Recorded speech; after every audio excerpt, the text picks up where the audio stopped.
بسم اللہ الرحمن الرحیم، حامداً و مصلیاً MN خان ریسرچ سوسائٹی سے حاضر خدمت ہے آپ کا بھائی مفتی نذیر احمد خان۔ حدیث کی کتابوں میں کتاب المناسک کے ذیل میں یعنی حج کے ذیل میں محدثین کرام خاص طور پر دو روایتیں نقل کرتے ہیں خواتین سے متعلق۔ حالانکہ خواتین سے متعلق یہ دو حدیثیں ہیں، انہیں بیان ہونا چاہیے تھا پردے کے باب میں، لیکن محدثین کرام ان دو حدیثوں کو خاص طور پر روایت کرتے ہیں، نقل کرتے ہیں، لکھتے ہیں حج کے ذیل میں، کتاب المناسک کے ذیل میں۔ اور یہ دونوں روایتیں صحیح بخاری اور صحیح مسلم دونوں میں موجود ہیں۔ مشکات شریف کی کتاب ہے کتاب المناسک، اس کے ذیل میں یہ دونوں حدیثیں موجود ہیں۔ حضرت ابو ہریرہ رضی اللہ عنہ روایت کرتے ہیں کہ اللہ کے نبی صلی اللہ علیہ وسلم نے ارشاد فرمایا، لا تسافر امرأة مسیرة یوم ولیلة الا ومعها محرم، کہ اللہ کے نبی صلی اللہ علیہ وسلم نے ارشاد فرمایا کہ ایک رات اور ایک دن کے برابر کوئی بھی سفر ہو عورت محرم کے بغیر نہ کرے، یعنی ایسا سفر جس میں رات آتی ہو، جس میں رات آتی ہو، ایسا سفر عورت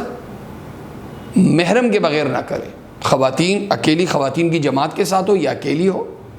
لیکن محرم اگر ساتھ نہیں ہے تو ایسا سفر جس میں رات آتی ہو، عورت محرم کے بغیر ایسا سفر نہ کرے۔ اب اس حدیث کو محدثین کرام نے ذکر کہاں کیا ہے حج کے ذیل میں؟ یہ بتانے کے لیے کہ سفر کتنا ہی مقدس کیوں نہ ہو، حج اور عمرے کا کیوں نہ ہو، محرم کے بغیر حج کا سفر یہ بھی عورت کے لیے جائز نہیں ہے۔ اور اسی کے بعد محدثین کرام ایک دوسری روایت نقل کرتے ہیں، جو روایت ہے حضرت عبداللہ ابن عباس رضی اللہ عنہما سے، اور یہ روایت بھی بخاری مسلم دونوں میں موجود ہے کہ اللہ کے نبی صلی اللہ علیہ وسلم نے ارشاد فرمایا، لا یخلون رجل بامرأۃ، کوئی مرد کسی عورت سے یا کوئی عورت کسی مرد سے تنہائی میں ملاقات نہ کرے۔ بڑی سختی کے ساتھ فرمایا، لا یخلون، ہرگز ہرگز کوئی مرد کسی عورت سے اکیلے میں ملاقات نہ کرے۔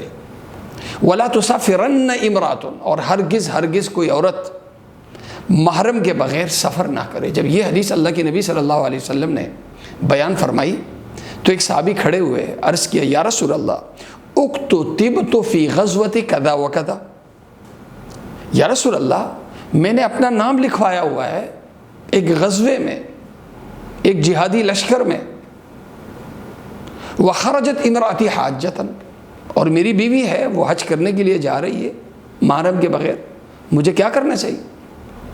اللہ کے نبی صلی اللہ علیہ وسلم نے فرمایا، اذهب فاحجج مع امرأتک، اپنا نام جہادی لشکر سے کاٹو، اپنی بیوی کے ساتھ جاؤ اور اپنی بیوی کے ساتھ تم حج کرو،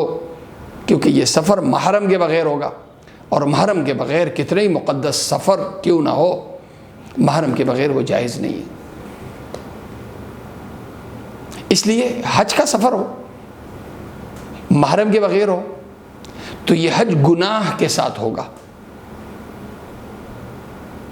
گناہ کے ساتھ ہو، حج گناہ کے ساتھ ہو۔ کوئی بھی نیکی اگر گناہ کے ساتھ ہوگی، جیسے میں نے وضو کیا پانی چوری کر کے یا پانی چھین کے، وضو میرا صحیح تو ہوگا لیکن یہ وضو قبول نہیں ہوگا۔ میں نے سحری چوری کے کھانے سے یا چھینے ہوئے کھانے سے میں نے سحری کی، روزہ رکھ رہا ہوں، ایک مقدس کام کے لیے میں نے راستہ غلط اختیار کیا، کہنے میں تو روزہ صحیح ہوا کہ صبح سے شام تک میں نے نہ کھایا نہ پیا، کچھ بھی نہیں کیا، دکھنے میں تو روزہ صحیح ہے لیکن یہ روزہ قبول نہیں ہوگا۔ اسی طرح ایک سفر ناجائز سفر ہو، محرم کے بغیر ہو، یہ سفر چونکہ ناجائز ہے، لہٰذا اس کے نتیجے میں جو ہونے والا عمل ہے حج کا عمل یا عمرے کا عمل وہ بھی قبول نہیں ہو۔ ہمارے بہت سے لوگ ہیں جو آج یہ نعرہ لگاتے ہیں کہ بس حدیث، قرآن اور حدیث، اور خاص طور سے 3 کتابوں کو مانتے ہیں، قرآن، بخاری، مسلم، اور یہ فتنے انہی کی طرف سے آ رہے ہیں۔ اب ان کی طرف سے ان کو یہ حدیثیں نظر نہیں آتی، کتنی صراحت کے ساتھ ہے کہ اللہ کے نبی صلی اللہ علیہ وسلم نے فرمایا جہاد ہی لشکر سے اپنا نام کاٹو، بیوی کے ساتھ حج کرو۔ کیوں فرمایا؟ اور یہ روایت بھی صحیح بخاری صحیح مسلم کی ہے۔ لہذا آج کل ایک نیا فتنہ اٹھ رہا ہے کہ خواتین کی بھی جماعتیں بننے لگی، صرف خواتین کی جماعتیں، 12 افراد کی، 20 افراد کی، 25 افراد کی، 100 افراد کی، 100 خواتین، وہ اجتماعی طور پر کہاں جا رہی ہیں جی؟ عمرہ کرنے جا رہی ہیں، حج کرنے جا رہی ہیں۔ اب ظاہر ہے یہ خواتین جب ہوں گی، ان کو کام کے لیے، تعاون کے لیے مردوں کی ضرورت ہوگی۔ یہ اپنے آپ کو کتنا ہی پارسا کہیں کہ جی کوئی فتنے کا خطرہ نہیں، ہم محفوظ ہیں، لیکن جب دین اس کی اجازت نہیں دیتا، آپ اپنی عزت و آبرو کی حفاظت کی کتنی ہی ضمانت آپ دیتی ہوں، لیکن جب دین آپ کو اجازت نہیں دیتا محرم کے بغیر سفر کرنے کی، تو پھر اگر آپ یہ سفر کریں گے تو آپ کا فتوے کے لحاظ سے، دکھنے کے لحاظ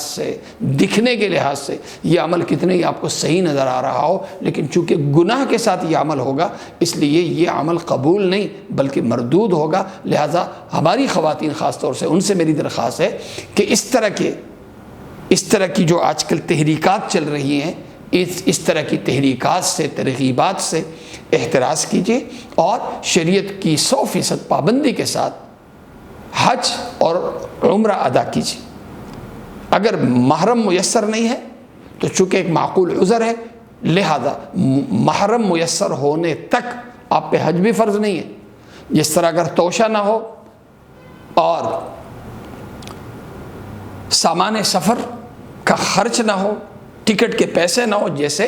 وہ عذر ہے، اسی طرح ایک عورت کے لیے یہ بھی عذر ہے۔ اللہ تعالیٰ مجھے اور آپ سب کو عمل کرنے کی توفیق عطا فرمائے۔ وآخر دعوانا الحمدللہ رب العالمین۔